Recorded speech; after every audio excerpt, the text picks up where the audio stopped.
Whoa, what happened here? Upon entering my house, I find furniture toppled over and belongings strewn about. Someone had ransacked the place. I have to call the police. I quickly reach out to the authorities and also call my part-time workplace to inform them that I won't be able to make it for my evening shift. I notify my in-laws to come over, and just to be safe, I send a WhatsApp message to my husband John, who's due back tomorrow after a long absence. Mary, are you all right? What's going on? Is everything okay? My in-laws arrive just as the police do. During the police investigation, it turns out that no high-value items or banking cards are missing. Above all, I'm relieved I didn't walk in on the intruder. What's missing seems to be daily necessities, clothing, food, and children's items. Wait a minute. Haven't I seen this scene before? From my past experiences, I have a hunch about who could be responsible for this. My name is Mary, a 27-year-old housewife. My husband John is 30 and currently on a work assignment away from home. We have a preschool-aged son and have been married for 5 years. We were hoping for a second child, but the timing clashed with my husband's work assignment, which has already lasted 2 years. Although he tries to come home twice a month, there are busy periods when he can't make it. I last saw him 2 months ago. To stay connected with our son, he had set up a network camera at home, but he's only used it once due to his busy schedule. I had been hesitant to consult him about one issue, not wanting to distract him from work. It concerns my sister-in-law. Just as I was about to speed through the household chores after dropping off our child at preschool, the problem person shows up. Hey there. Oh, sister-in-law, hi. What brings you here today? For the past 3 months, sister-in-law has been regularly dropping by our home, unannounced, just making herself at home.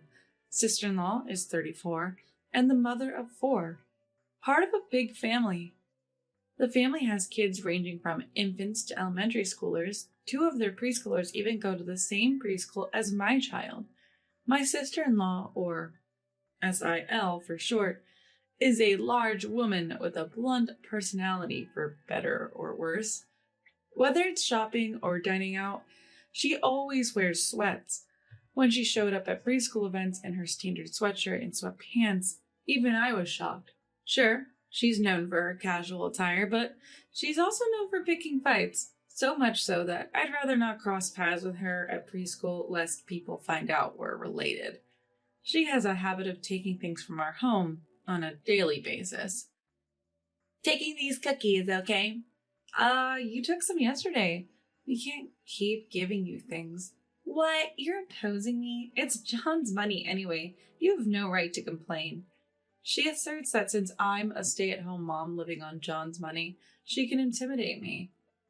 After all, it's a mother's job to support the kids. You have just one while I have many. It's only fair you help me out. We initially chatted because our kids were close in age and I thought we might get along. Now she just says unreasonable things like this. Sister-in-law works part-time at a lottery ticket store in the evenings. She usually visits when she knows I'll be home, like after dropping the kids at preschool. When the kids come home from preschool, or even during dinner preparations and mealtime, she'd just barge in and rummage through the rooms. Not only that, she leaves everything a mess and, of course, never bothers to clean it up. We receive $600 a month for living expenses from John, separate from rent and utilities. It used to be more than enough, and I was even saving money. Although John had always told me to feel free to spend money on what I like, I have been saving it for a rainy day. However, since sister-in-law started coming over, my monthly savings have dwindled to $100, and I've even dipped into the negative over the past 3 months. Because of sister-in-law, the money John gives me vanishes each month, and I've been covering the shortfall using the savings I had before we were married. Realizing this can't go on, I finally gathered the courage to tell sister-in-law that this needs to stop. Sister-in-law, it's getting tough for us too. Please pay for the items you take.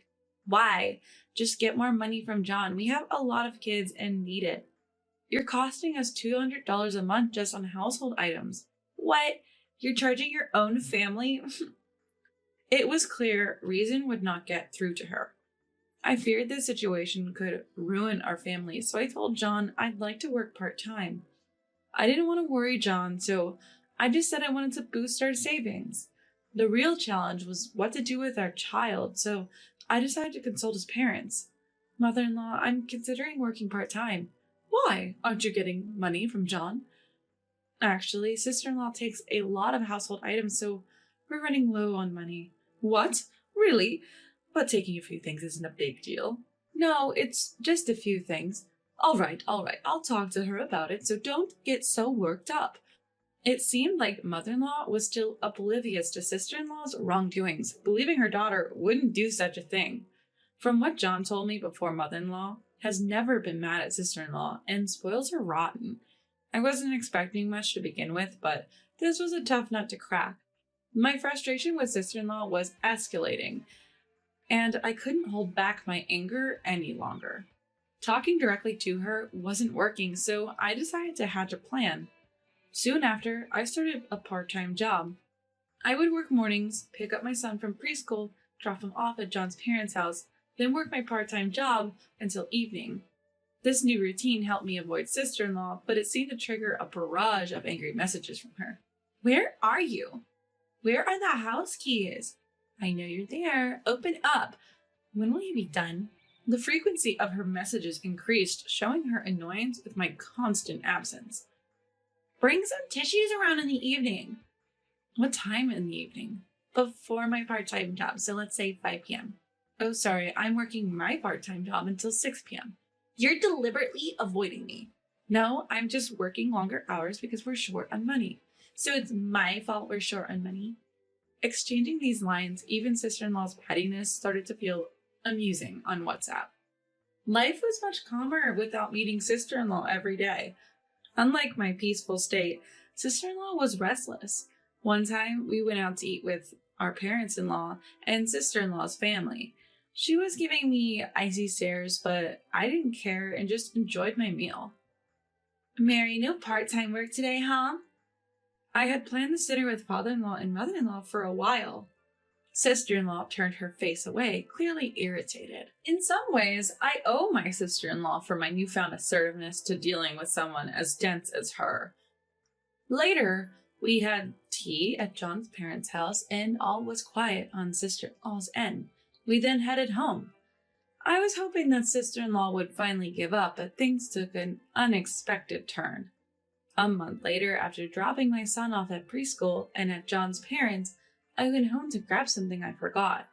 I was in a hurry because I didn't have much time before my part-time job started. What the? I came home to find furniture overturned and belongings scattered. I've got to call the police. I hurriedly called the police and informed my part-time job that I'd be taking the day off. I also informed my parents-in-law and asked them to come over and sent a precautionary message to John, who was coming home tomorrow. Mary, are you all right? What happened? Is everything okay? I began talking to a private investigator. As this happened, the police arrive. During the investigation, we find that no high-value items or bank cards are missing. Above all, I'm relieved I didn't confront the intruder. What's missing are daily necessities, clothing, food, and stuff for the kids. Wait a minute, haven't I seen this situation before? Mother-in-law, I don't mean to point fingers, but isn't it possible that sister-in-law did this? My daughter? No way, she would never do something like this. Who else would ignore valuable stuff and take only daily items? It has to be sister-in-law. Mary, just because sister-in-law takes things from your home doesn't mean she would do something like this, mother-in-law insists. Although it may be natural for a mother to trust her daughter, mother-in-law refuses to call sister-in-law to the scene.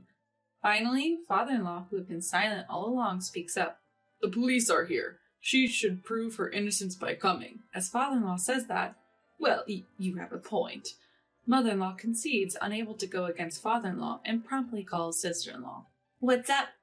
Sister-in-law enters with her child, freezes for a moment when she sees the police, but I don't miss it.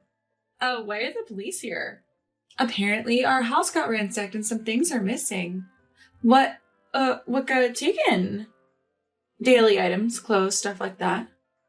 So, did they figure out who did it? No, not yet. Oh, okay then. Upon hearing that the culprit behind the home invasion is still unknown, sister-in-law visibly relaxes. Suspicious of sister-in-law's reaction, father-in-law starts to question her. Be honest, if you're caught on a neighbor's camera, you're the one who will be in trouble. It's not me. As this dialogue unfolds, I get a call from John. Mary, are you all right? Any injuries? Yeah, I'm fine, and our son was at your parents' house. Good. Any leads on who did it? Actually, I hadn't talked about this yet, but I explained everything to John. Why didn't you tell me earlier? I would have warned her. I'm sorry. I didn't want to worry you. Have you checked the camera? Camera? Remember? I installed a network camera so I could talk to our son. Is it still there? Oh, right. I had forgotten about it, but thanks to leaving it plugged in, it seemed to be working. After telling John that the camera was active, he checked past footage on his mobile phone. I end my call with John and head back to the living room where everyone is. We know who did it. What? How?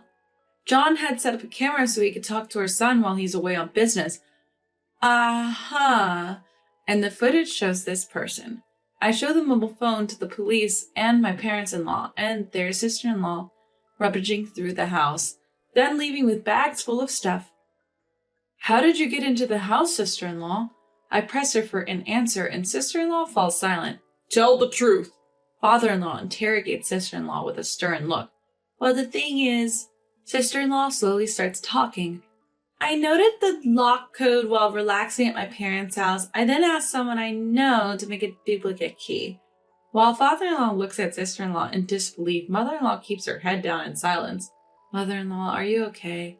As mother-in-law's shoulders tremble, I wonder if she's crying because she feels betrayed by her daughter. You foolish daughter! Mother-in-law screams, her face turning red and filled with an unprecedented rage. Mom, I just took a little, that's all. What do you mean, a little? I've been giving you around $200 every month because you said it was tough with the kids. If you were stealing supplies from Mary's house, what happened to that money? Apparently, mother-in-law had been giving sister-in-law about $200 every month. I can't even look people in the eye knowing my daughter ransacked a house like a thief. It's all my fault for spoiling you. Come clean about everything. Sister-in-law, who had never been yelled at by mother-in-law before, shrinks back, her eyes welling with tears. It seems she spent the money she received from mother-in-law for daily necessities and on her own clothes and bags, but something doesn't add up. We all find it strange that sister-in-law, who always wears sweatshirts and sweatpants, claims to be buying clothes for herself. So where are these clothes and bags you supposedly bought, sister-in-law? They're at home. Then sell them, turn it into some money, and pay back what you've taken so far. This is complicated. Sister-in-law, who's bad at giving up, was desperately trying to come up with an excuse. Then her older child casually let something slip. The clothes aren't mom's anymore, so they're not at home, right? What? Turns out she had been buying men's clothing and bags. Did you buy them as a gift for Dad? No, for a young man who isn't Dad. Shockingly, it's revealed that sister-in-law has been financially supporting another man. Mother-in-law, upon hearing this, is even more furious and starts talking about disowning her. Even the police seem uncomfortable in this escalating environment. So what will happen with this situation? I think it would be better to settle this privately since it's a family matter. Yeah, what should we do? Father-in-law, seemingly stuck, turns to me. At that point, sister-in-law frantically latches onto me. Mary, you wouldn't actually press charges, would you? Think about how sad it would be for the kids if their mom got arrested. Don't try to use the kids to escape responsibility. Apologize to Mary right now. Mother-in-law, her eyes fierce, starts berating sister-in-law again. Mary, I'm really sorry for what I've done. Please, please, please forgive me. Sister-in-law almost cries as she kneels and clings to my feet. The kids are watching with concerned faces, and honestly, it feels wrong to show them adults squabbling like this. Fine, I won't press charges. Oh, thank you, Mary. Sister-in-law quickly changes her expression. But there are conditions. The condition I give is that sister-in-law must pay back the $900 she took over the last 3 months by working part-time and giving us $100 each month. I can't pay $900. I have 4 kids. Didn't you say supporting your kids is a mother's duty? So it's only fair to return the money you've taken from your brother's children who are suffering because of you. Well, that's... Sister-in-law seemed frightened by my words. If you have time and money to spend on another man, then work to pay us back. The monthly payments are even a compromise compared to what you've used. I quickly corner sister-in-law, but my words don't seem to reach her. But still, enough.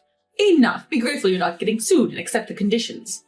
Mother-in-law raises her voice again as sister-in-law's indecisive attitude. I understand. After hearing from the victim, I think accepting these terms would be the best course of action, says the police officer. Sister-in-law, with her head hung low, reluctantly agrees.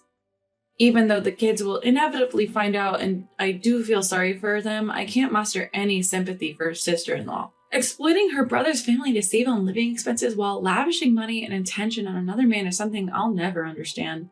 The next day, when John came back, she ended up getting scolded even more. Sister-in-law was in tears, apologizing profusely, but John was adamant about not forgiving any inconvenience caused to myself or our child. I think the future relationship between the siblings hinges on sister-in-law's actions. Above all, sister-in-law's greatest challenge lies ahead. What will she say to her husband who's coming back from a business trip next week? We managed to arrange for the kids to stay with John's parents during the discussion on that day, so they wouldn't witness sister-in-law's disgraceful state. As soon as sister-in-law's husband saw her, she broke down crying and deeply apologized. Her husband was confused until father-in-law and mother-in-law filled him in, after which he was furious. Feeling lonely, she had found comfort in a young man. She insisted she had done nothing more than financially support him. She said she'd repay the money to her brother and his family, but from the husband's perspective, it was understandably infuriating to come home from work to this mess. Though he blamed himself, the thought of the kids made his heart ache. From then on, my sister-in-law was sued for damages by her husband. Just selling lottery tickets part-time wasn't enough, forcing her to also work nights. Under such dire circumstances, her previous aggressive demeanor faded away as if she were a changed person. Once so quick-tempered and argumentative, especially around the preschool, she's now so unobtrusive. She's hardly noticeable. As for our family, John returned home after his work assignment was over, and our son was absolutely thrilled, enjoying each day. I continue with my part-time job thinking it best to save as much money as possible, but I recently fell ill and had to visit the hospital. According to the diagnosis, we were delighted to learn we're expecting our second child. John was thrilled, and we later safely welcomed a baby girl. Now, as a family of 4, we cherish our happiness.